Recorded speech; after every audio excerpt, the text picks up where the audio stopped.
Yo, welcome back to the YouTube channel. I'm doing a collab with Zach today. What's up, Zach? What's up, man? We're here back. Thanks for all the likes, the love and everything. I appreciate it. Thanks for sharing my videos. I'll have Zach's link over here. And in the comment section below. Yeah, so, shoot, thanks for everything. Merchandise is gonna go for sale soon, so I'll let you know when that drops. So we're gonna talk about marijuana. What is marijuana? Marijuana is a plant. It grows. It's just like any other plant, but if it happens to catch on fire, there might be some side effects. It has THC on it, and what that does is that's what goes into your bloodstream and whatnot, and we're gonna explain that later. So yeah. So we're looking at many ways you can consume THC, get in the bloodstream, things like that. You can smoke it, you can eat it, many ways. Also, besides that, we're gonna look at how it affects you on a performance level. Exercise, running, things like that. How it affects you on a physiological aspect, and how it can help you in sport or not help you in sport. As Zach said prior, there's two ways to consume THC. One way is to smoke it, the other way is to eat it. The reasons why there's two, some people like to smoke it, is because the onset of getting high is really quickly, within like 10 to 15 minutes, and it only lasts about an hour. People also like to do that because when you consume it through the digestive system, it takes longer for you to get high, but then it also lasts way longer. People that rather consume it through the digestive system like it because it does affect the lungs, and it does actually sometimes hinder some respiratory responses and breathing capabilities. The way it is to smoke it is actually burning it. So when we burn it, actually the THC comes off of the leaf itself, and it goes into, with the air, it's going to go through the trachea, into the primary branches, and through the secondary, and then into the tertiary part, until it ends it to the lung, to the alveoli. So once it's to the alveoli, that's when the capillaries are going to be there, and the gas is going to be exchanged, where the THC is going to be going in through the bloodstream. Because THC is fat soluble and not water soluble, it's not going to stick to anything, but it's just going to go through the blood system throughout the body. Once it goes throughout the body, eventually it's going to hit parts of the brain where the THC is going to bind to cannabinoid receptors, which aren't actually receptors for cannabis, but that's just what they are called, because right when those receptors attach, the effect happens and it boosts dopamine receptors. More dopamine is going to go through the body, and it's just going to have the effect of just being high, happy, and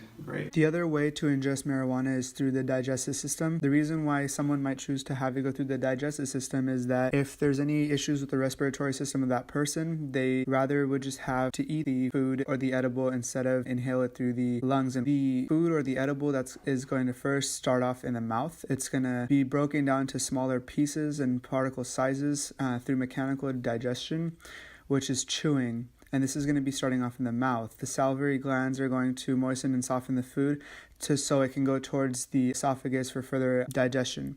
Once the food is in the esophagus, going to pass through the pharynx and then into the esophagus through peristalsis, which is just a movement, which is going to push the food further down through the digestive system. The food's going to end up into the stomach, where hydrochloric acid is going to further break down so that it could be absorbed into the bloodstream. Once it's inside the small intestine, that's where the further absorption is going to happen. It's going to go first through the duodenum, then the jejunum, then the ileum, and this is where there's going to be a lot of absorption because of microvilli, which is going to absorb a lot of the micronutrients and also the molecules such as THC, which is going to end up going into the bloodstream. This is going to be about an hour or two to kick in for the THC, but then it's also going to last longer, about 4 to 5 hours. So that's one reason why many people might not want to ingest marijuana through the digestive system. The digestive system is going to ingest THC is to have it go through the digestive system. In order to do this, marijuana needs to go from the leaf form to an edible form. Since THC is fat soluble, it sticks to fat at all times. So the process of making an edible is to extract the leaves from the THC and have the THC stick to any oil or fat form. In any case, edibles are usually sweets or something like that. So one way to extract it is by mixing the leaf with butter and using that butter to add to the edible and make the rest of the edible, such as cookies or brownies. So now we're going to look at the aspects of getting high and how it affects your performance via sport or exercise. So we did a lot of research to figure this out, kind of give you the information we found. First one off is basically performance level.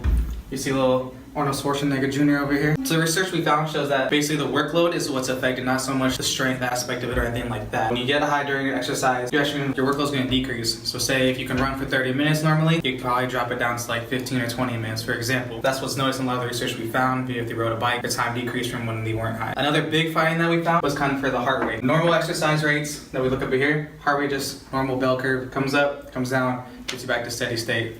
Relatively normal pace. However, with cannabis being indulged, the heart rate actually spikes up prior to exercise happening. So before I were to jump on a bike, my heart rate's spiking. I'm getting a little amped, getting ready to go. What big interesting one that was cool about it was that your heart rate actually takes longer to get to recovery. For your heart rate to get back to baseline, it takes a longer time for that to happen. With this, you can see the difference in our bloodstream. Nice little drawing here. Our red dots represent blood cells, blue ones represent oxygen.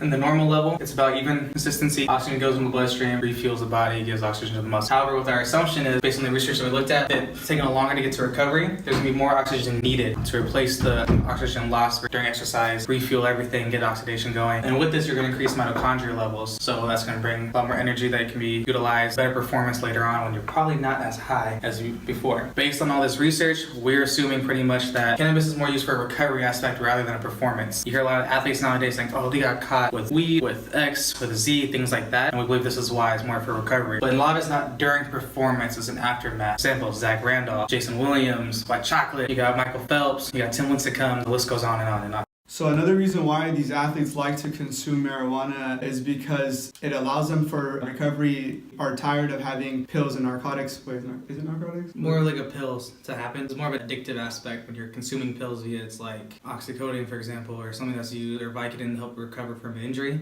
That can get addictive in the long run. So using the essence of weed or cannabis is something that can get you in a nice level quickly. And ends rather quickly as well, so it's not an ongoing addiction. Another thing is that it affects their performance too because they get all pretty drowsy and it carries on for pretty long, whereas weed, it's over the next couple of hours. It's not going to last as long as these medications would.